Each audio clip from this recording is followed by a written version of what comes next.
sebuah desa kecil yang berada di antara kota dan hutan, terdapat sebuah warung tua di pinggir jalan lintas desa. Warung ini bukan warung mewah dengan lampu terang atau etalase kaca berkilau, tetapi warung sederhana dengan dinding dari anyaman bambu, beratap seng berkarat, dan meja kursi kayu yang sudah usang dimakan waktu.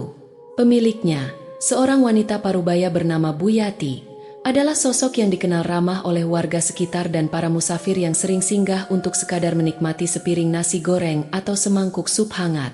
Warung itu sudah ada sejak lama, bahkan sebelum Bu Yati lahir. Dulu, warung itu dibuka oleh ibunya, yang terkenal sebagai seorang pembatik ternama di desa tersebut. Setelah ibunya wafat, Bu Yati mewarisi warung itu, meneruskan tradisi melayani para musafir yang lelah dan lapar di tengah perjalanan. Di balik kesederhanaannya, warung itu selalu memiliki suasana yang damai di siang hari. Namun, ketika malam tiba, suasana berubah. Teras warung yang gelap dan hanya diterangi lampu kuning temaram sering memunculkan rasa dingin di hati orang-orang yang datang. Bukan hanya karena warung itu berada di pinggir jalan yang sunyi, tetapi juga karena sesuatu yang ada di terasnya.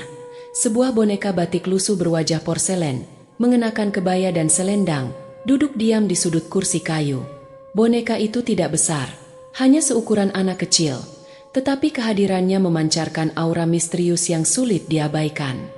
Banyak pelanggan yang penasaran dengan boneka itu. Bentuknya yang unik dan keberadaannya yang selalu diletakkan di teras membuat beberapa orang bertanya kepada Bu Yati. "Bu, boneka itu milik siapa? Kok diletakkan di sini terus?" tanya seorang musafir yang sedang menikmati segelas teh hangat di teras warung. Bu Yati tersenyum tipis. Senyumnya seolah menyimpan rahasia. "Boneka itu milik almarhum ibu saya. Dulu, ibu sangat menyayangi boneka ini. Katanya, boneka ini membawa keberuntungan bagi warung ini." Jawaban Bu Yati selalu sama setiap kali orang bertanya. Namun, bagi beberapa pelanggan, penjelasan itu justru menambah rasa penasaran. Bagaimana mungkin sebuah boneka tua yang lusuh dan terlihat seram bisa membawa keberuntungan? Seiring waktu, banyak cerita aneh yang mulai beredar tentang boneka tersebut. Beberapa pelanggan mengaku merasa diawasi oleh boneka itu, terutama saat mereka duduk di teras pada malam hari. Yang lebih menyeramkan, ada tukang ojek yang bersumpah bahwa ia melihat mata boneka itu bergerak. Suatu malam, Pak Supri, seorang tukang ojek yang sering mampir ke warung Bu Yati untuk menikmati kopi hitam, mengalami kejadian yang tak pernah ia lupakan. Pak Supri sedang duduk di teras, menghisap rokoknya sambil menunggu hujan reda. Matanya tak sengaja tertuju pada boneka batik yang duduk di pojok kursi. Dalam cahaya temaram lampu warung, mata porselen boneka itu tampak kosong, seperti biasa. Namun, tiba-tiba Pak Supri merasa seolah mata boneka itu melirik ke arahnya. Ia terdiam, rokoknya hampir jatuh dari tangannya. "Apa tadi aku salah lihat?" gumamnya dalam hati. Ia mencoba mengabaikan perasaan itu, tetapi rasa dingin merayap di tengkuknya, seolah-olah ada sesuatu yang mengawasinya. Ketika ia menceritakan kejadian itu kepada teman-temannya di warung, mereka tertawa, menganggapnya hanya berhalusinasi karena kelelahan. Tetapi, beberapa pelanggan lain mengaku pernah merasakan hal yang sama. Tidak hanya orang dewasa, anak-anak pelanggan Bu Yati juga pernah mengalami kejadian aneh terkait boneka itu. Suatu sore, seorang anak kecil yang bermain di sekitar warung tiba-tiba berlari ketakutan ke arah ibunya. "Ibu, boneka itu tadi di kursi sana, kok sekarang di kursi sini?" katanya sambil menunjuk boneka batik yang duduk di pojok teras. Ibunya hanya tertawa kecil, menganggap anaknya sedang berimajinasi. "Ah, itu hanya boneka, Nak. Mana bisa dia pindah-pindah sendiri?" Namun, anak itu bersikeras. "Tadi aku lihat dia di sana. Aku yakin." Kejadian seperti ini sering terjadi, terutama di sore hari ketika anak-anak bermain di dekat warung.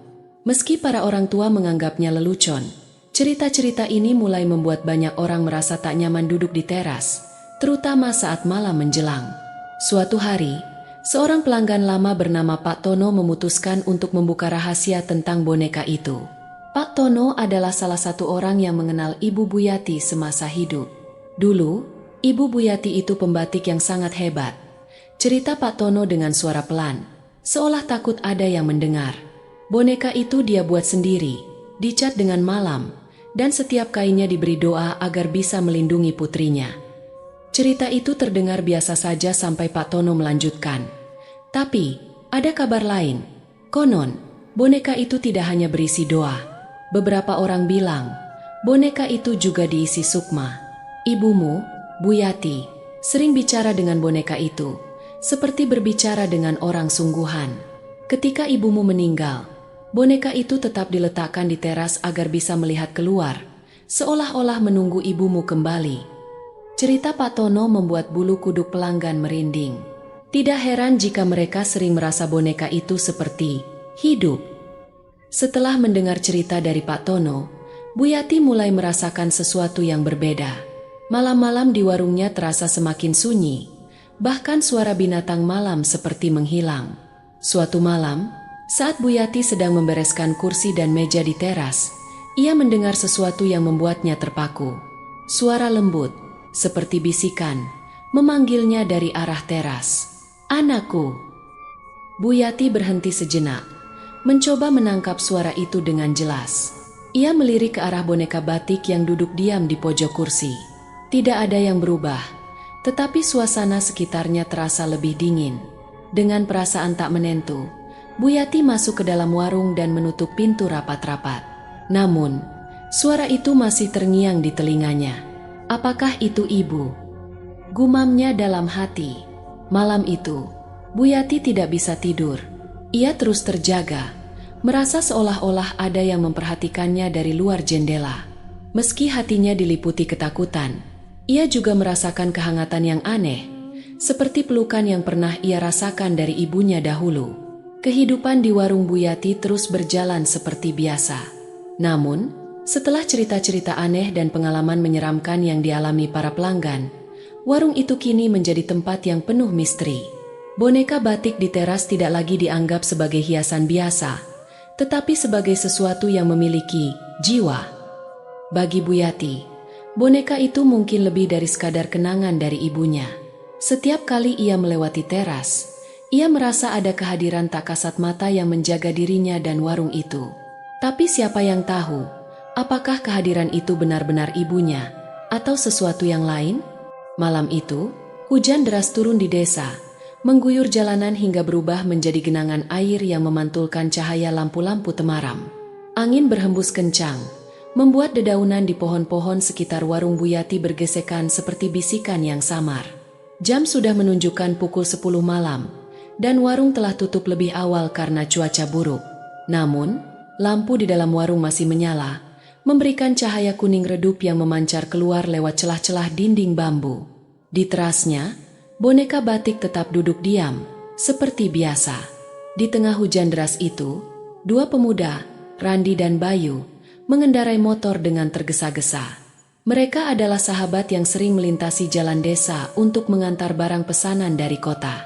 Hujan yang tiba-tiba membuat mereka mencari tempat berteduh, dan warung Bu Yati menjadi pilihan mereka. "Wah, untung ada warung ini. Kalau enggak, basah kuyup kita," kata Randi sambil memarkir motornya di depan teras. "Iya, lumayan bisa ngadem dulu," sahut Bayu, melepaskan helmnya dan menggantungkan jaket basahnya di paku kayu dekat pintu. Mereka duduk di teras warung, menyeka wajah mereka yang basah. Mata Bayu kemudian tertuju pada boneka batik yang duduk di pojok kursi. Boneka ini seram banget, ya," katanya sambil menunjuk boneka itu dengan dagunya.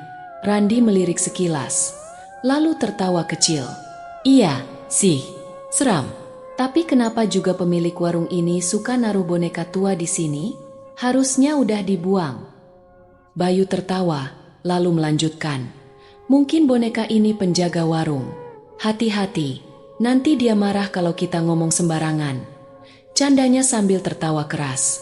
Randi ikut tertawa, tetapi tiba-tiba tawa mereka terhenti ketika kilat menyambar, menerangi teras dengan cahaya putih yang menyilaukan. Dalam sekejap itu, mereka melihat sesuatu yang membuat dada mereka terasa sesak. Boneka batik yang tadi duduk di pojok kursi kini terlihat sedikit bergeser. Posisi tubuhnya yang semula menghadap ke jalan kini tampak miring, seolah-olah menatap ke arah mereka. Bayu menelan ludah.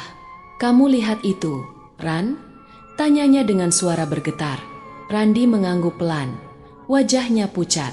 "Boneka itu, tadi nggak gitu, kan?" Keduanya saling pandang, mencoba mencari logika dari apa yang baru saja mereka lihat. Mungkin angin, pikir mereka. Tapi bagaimana mungkin angin bisa menggeser boneka seberat itu? Hujan terus mengguyur deras, dan angin bertiup semakin kencang. Suasana terasa semakin dingin dan mencekam. Randi dan Bayu berusaha mengalihkan pikiran mereka dengan bercanda lagi, tetapi kegelisahan tetap menghantui mereka.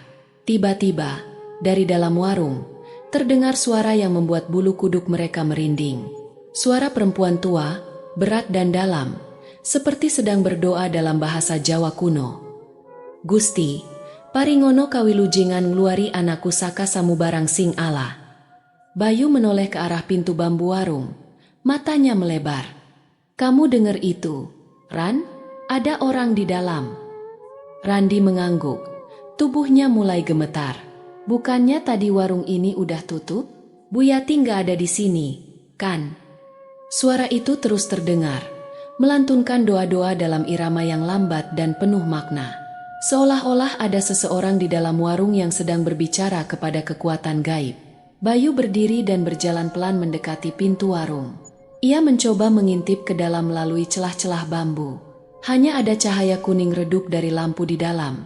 Tidak ada siapapun. "Ran, nggak ada orang di dalam," katanya dengan suara berbisik. Wajahnya semakin pucat. Namun, suara itu tetap terdengar, seolah berasal dari sudut yang tak terlihat.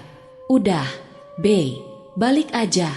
Nggak enak nih, tempat ini ada yang nggak beres," kata Randi dengan nada panik. Bayu hampir setuju, tetapi rasa penasaran menguasainya. "Bentar, aku pengen lihat lebih jelas."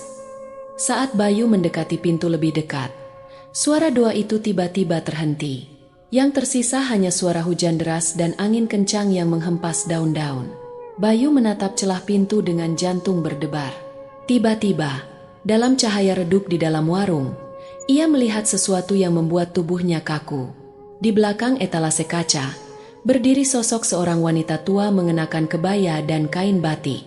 Wajahnya tidak terlihat jelas, tetapi matanya memancarkan tatapan tajam yang menusuk ke arah Bayu. "Ran, ada orang di dalam," teriak Bayu sambil mundur dengan langkah tergesa-gesa. Randi yang mendengar teriakan itu langsung bangkit dan menarik Bayu. "Udah, jangan ngelihatin lagi. Ayo pergi." Mereka berlari ke arah motor tanpa menoleh ke belakang. Suara angin yang melolong dan dentuman hujan membuat suasana semakin mencekam. Ketika mereka hampir sampai di jalan raya, Bayu masih sempat menoleh sekilas ke arah warung. Dalam gelapnya malam, ia melihat boneka batik itu tetap duduk di kursinya, tetapi kali ini terlihat seperti sedang tersenyum. Matahari pagi terbit dengan hangat, membasuh desa yang basah oleh hujan semalam. Randi dan Bayu, meski masih lelah dan gemetar karena kejadian semalam, memutuskan untuk kembali ke warung Bu Yati. Mereka merasa perlu mencari tahu apa yang sebenarnya terjadi. Ketika mereka tiba, Bu Yati sudah membuka warungnya seperti biasa. Ia sedang menyapu teras ketika melihat dua pemuda itu datang dengan wajah pucat. "Wah, pagi-pagi kok sudah kesini? Ada yang bisa saya bantu?" tanya Bu Yati dengan senyuman ramahnya. Randi dan Bayu saling pandang, lalu memutuskan untuk menceritakan semuanya.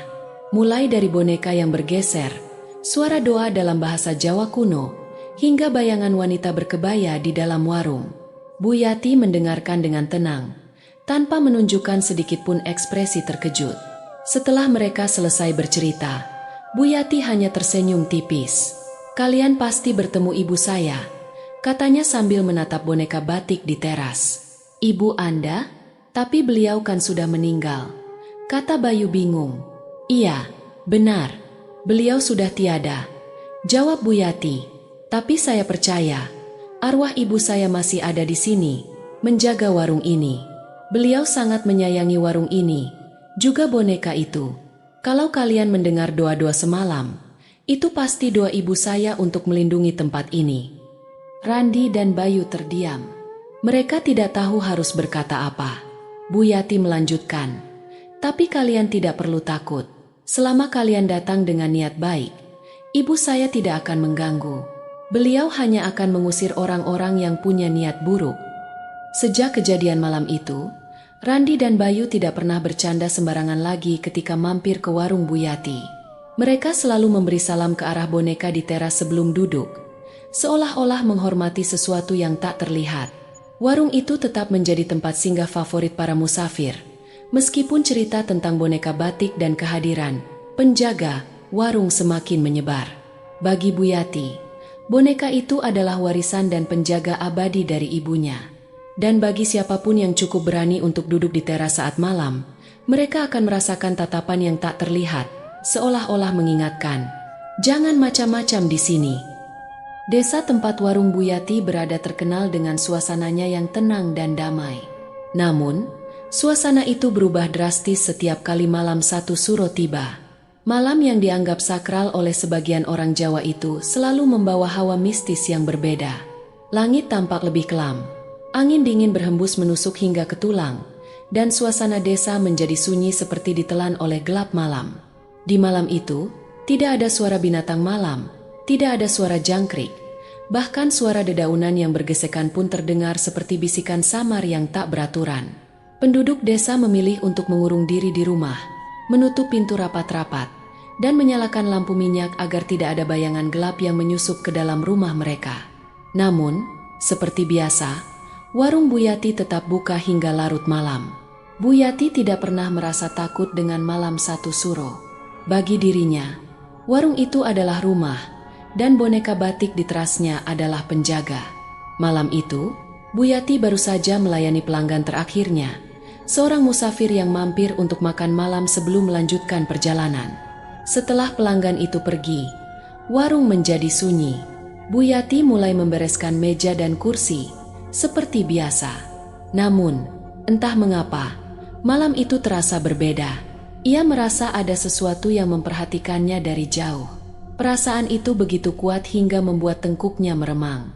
Ia melirik ke arah teras, dan seperti biasa, boneka batik itu duduk diam di kursinya. Hanya perasaan saja, gumam Bu Yati, mencoba menenangkan diri. Namun, semakin ia berusaha mengabaikan perasaan itu, semakin jelas rasanya ada mata yang mengawasinya. Angin dingin berhembus masuk lewat celah-celah dinding bambu, membawa aroma melati yang samar tetapi cukup kuat untuk membuat Bu Yati berhenti sejenak. Harum melati, itu adalah aroma favorit ibunya semasa hidup. "Bu, ini malam satu suro, apakah itu benar ibu?" gumamnya lirih sambil menatap boneka batik di teras. Ketika Bu Yati melangkah ke teras untuk memindahkan boneka ke dalam, sesuatu yang tidak biasa terjadi. Cahaya lembut mulai memancar dari boneka batik itu. Awalnya redup, seperti kilauan lilin yang hampir padam. Namun, semakin lama, cahaya itu semakin terang, membungkus boneka dengan aura keemasan yang membuatnya tampak hidup. Bu Yati tertegun, tidak bisa bergerak. Di udara, aroma melati semakin kuat, bercampur dengan rasa hangat yang aneh di sekitar warung. Tiba-tiba, telinganya menangkap suara samar yang membuat bulu kuduknya berdiri. Suara gamelan, lembut, tetapi penuh dengan irama mistis. Suara itu seperti datang dari kejauhan, tetapi perlahan mendekat. Tak lama, suara gamelan itu diiringi oleh nyanyian perempuan tua. Suaranya rendah, serak, dan dipenuhi perasaan mendalam. Nyanyian itu menggunakan bahasa Jawa kuno, membuat suasana menjadi semakin mencekam. Bu Yati menutup mulutnya dengan tangan, mencoba menahan rasa takut. "Ibu, ini suara ibu, ya?" bisiknya pelan. Dari kejauhan, di tengah jalan desa yang gelap, Bu Yati melihat sesuatu yang membuat jantungnya berdebar kencang. Sekelompok bayangan hitam bergerak perlahan mendekati warung. Mereka tidak memiliki bentuk yang jelas, hanya siluet gelap yang seperti asap pekat. Bayangan-bayangan itu tidak berjalan, tetapi melayang di atas tanah. Jumlah mereka semakin banyak, menyatu seperti kabut gelap yang merayap di sepanjang jalan. Hati Bu Yati dipenuhi ketakutan, tetapi ia tidak bisa berbuat apa-apa. Tubuhnya terasa kaku, seperti ada yang menahan langkahnya. Ia hanya bisa berdiri di depan pintu, memandangi makhluk-makhluk itu yang semakin mendekat. Saat bayangan itu hampir mencapai halaman warung, boneka batik di teras tiba-tiba bergerak sedikit. Cahaya yang memancarkan dari tubuhnya semakin terang, menyelimuti seluruh teras dengan kilauan keemasan. Boneka itu kini tampak seperti memiliki nyawa. Wajah porselennya yang sebelumnya kosong dan mati terlihat lebih hidup, seolah-olah ada ekspresi tenang yang menghiasi rautnya. Selendang batiknya berkibar pelan meski tidak ada angin yang berhembus. Cahaya yang keluar dari boneka itu seperti perisai, melindungi warung dari makhluk-makhluk gelap yang terus merangsek maju. Aroma melati semakin kuat, dan suara gamelan serta nyanyian perempuan tua semakin menggema. Bayangan hitam itu berhenti di tepi halaman warung, seolah-olah tidak bisa mendekat lebih jauh. Mereka berputar-putar di tempat, seperti kebingungan. Tiba-tiba, dari arah boneka, terdengar suara halus tetapi penuh wibawa. Suara itu berbicara dalam bahasa Jawa kuno, melantunkan doa-doa yang terasa menenangkan tetapi sekaligus penuh kekuatan. Bu Yati tidak memahami seluruh kata-katanya, tetapi ia tahu itu adalah doa perlindungan. Itu adalah suara ibunya.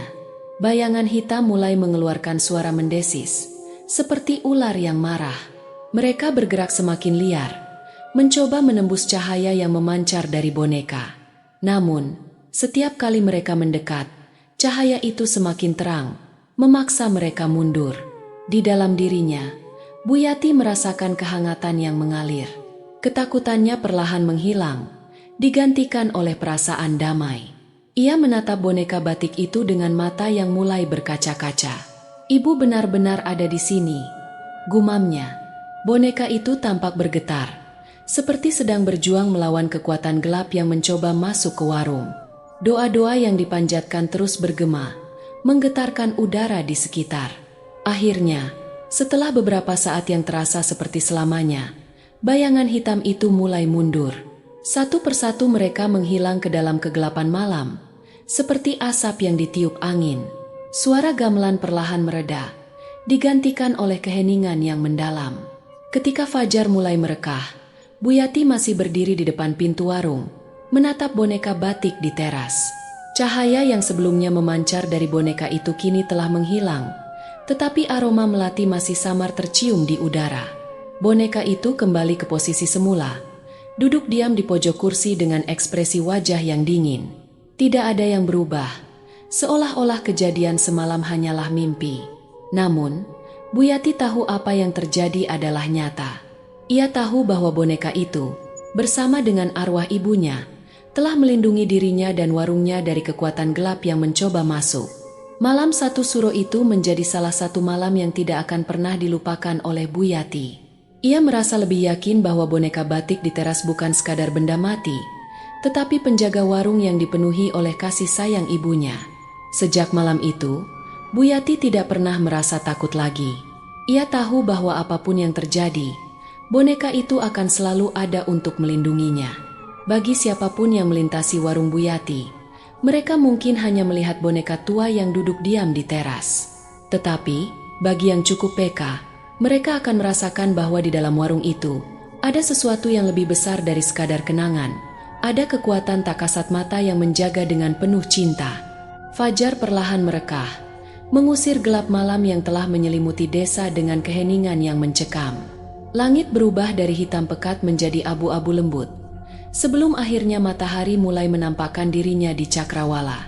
Burung-burung kecil yang bersembunyi semalaman kini mulai berkicau, mengiringi pagi yang baru. Bu Yati duduk di teras warung. Tubuhnya masih terasa lelah setelah kejadian malam sebelumnya. Namun, di balik lelah itu, hatinya dipenuhi rasa syukur dan ketenangan yang tak bisa dijelaskan. Ia menatap boneka batik yang duduk diam di pojok kursi kayu. Seperti biasa, boneka itu tampak sama seperti sebelumnya. Wajah porselennya yang halus dengan kebaya dan selendang yang mulai lusuh. Namun, Bu Yati tahu bahwa boneka itu bukan benda biasa. Boneka itu adalah lebih dari sekadar peninggalan dari ibunya. Bu Yati mengambil segelas teh hangat yang ia buat untuk dirinya sendiri, lalu duduk di samping boneka itu. Matanya menyapu teras yang kini diterangi cahaya lembut matahari pagi. Aroma melati samar-samar masih tercium di udara, mengingatkannya pada kehadiran ibunya semalam. "Ibu!" gumamnya pelan. Suaranya hampir tak terdengar. Ia teringat akan semua yang telah terjadi sejak boneka itu pertama kali diwariskan kepadanya. Selama ini, ia menganggap boneka itu hanyalah kenang-kenangan dari ibunya, sesuatu yang membuatnya merasa dekat dengan sosok yang telah tiada.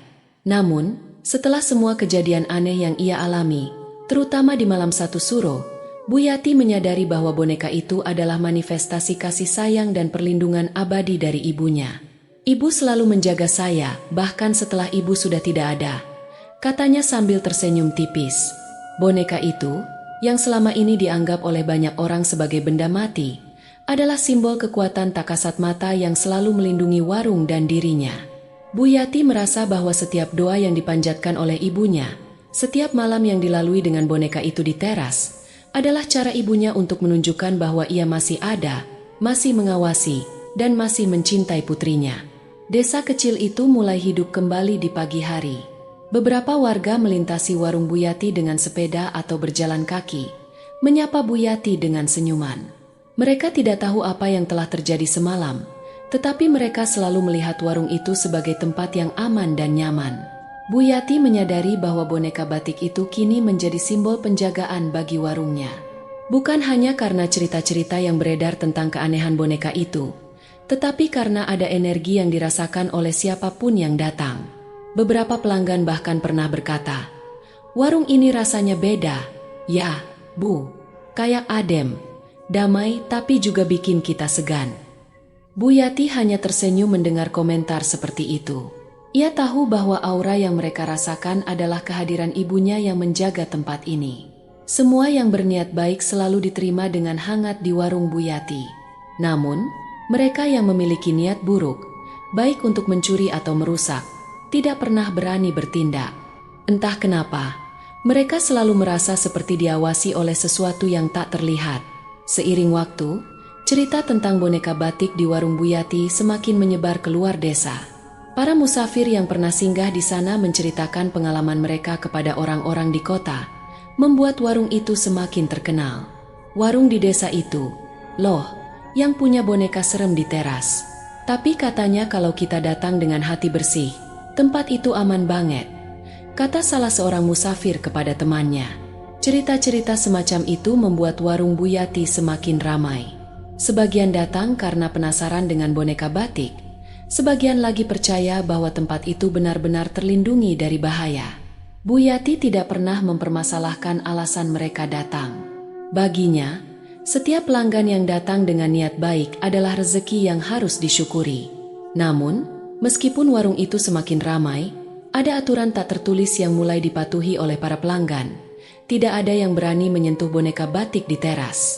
Mereka merasa boneka itu seperti penjaga yang harus dihormati, bukan sekadar benda pajangan. Setiap malam, ketika warung sudah tutup dan lampu-lampu telah dimatikan, Bu Yati sering duduk di teras sendirian, ditemani boneka batik itu. Ia merasa bahwa malam adalah waktu terbaik untuk berbicara dengan ibunya. "Ibu, terima kasih sudah menjaga saya selama ini," katanya suatu malam, sambil memandang boneka itu dengan penuh kasih. Angin malam berhembus pelan, membawa aroma melati yang membuat Bu Yati merasa hangat. Meskipun ia tidak mendengar jawaban, ia tahu bahwa ibunya mendengarnya. Setiap malam, boneka itu tetap duduk di kursinya, mengawasi siapa saja yang datang melintasi jalan di depan warung. Siang hari, boneka itu hanyalah pajangan lusuh yang mungkin terlihat menyeramkan bagi sebagian orang. Namun, begitu malam menjelang, boneka itu seolah-olah hidup, menjaga warung dari segala ancaman. Tahun demi tahun berlalu, dan warung Bu Yati tetap berdiri kokoh di tempatnya, di pinggir jalan desa. Pelanggan datang dan pergi, tetapi cerita tentang boneka batik di teras tetap hidup. Bagi penduduk desa, warung itu adalah bagian dari kehidupan mereka, tempat yang tidak hanya menyediakan makanan dan minuman, tetapi juga rasa aman. Mereka tahu bahwa ada sesuatu yang melindungi warung itu, sesuatu yang tidak bisa dilihat tetapi bisa dirasakan. Bagi Bu Yati, boneka itu adalah bukti bahwa kasih sayang seorang ibu tidak pernah benar-benar hilang, bahkan setelah kematian. Boneka itu adalah wujud cinta dan doa-doa ibunya, yang terus menjaga dirinya dan warungnya dari segala bahaya. Dan bagi siapapun yang melintasi warung itu di malam hari, mereka mungkin akan melihat boneka batik itu duduk diam di teras, dengan mata porselen yang tampak kosong. Namun, jika mereka cukup peka, mereka mungkin akan merasakan sesuatu yang lebih.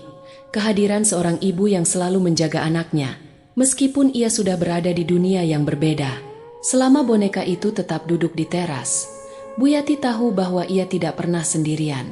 Dan siapapun yang datang dengan niat buruk, akan berpikir 2 kali sebelum mendekati warung itu.